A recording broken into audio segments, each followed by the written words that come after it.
حدثنا عبد الله بن يوسف حدثنا الليث قال حدثني ابن شهاب عن عبد الرحمن بن كعب بن مالك عن جابر بن عبد الله رضي الله عنهما قال: كان النبي صلى الله عليه وسلم يجمع بين الرجلين من قتلى أحد في ثوب واحد، ثم يقول: أيهم أكثر أخذا للقرآن؟ فإذا أشير له إلى أحدهما قدمه في اللحد وقال: أنا شهيد على هؤلاء يوم القيامة، وأمر بدفنهم في دمائهم ولم يغسلوا ولم يصل عليهم।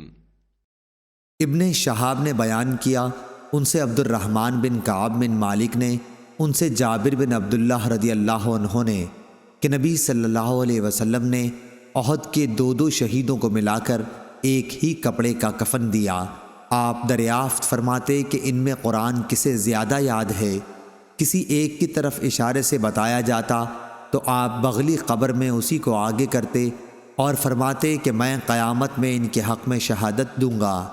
फिर आप सल्लल्लाहु अलैहि वसल्लम ने सबको उनके खून समीत दफन करने का हुक्म दिया। न उन्हें गुस्ल दिया गया और न उनकी नमाज जनाजा पढ़ी गई। सही बुखारी हदीस नंबर 1343।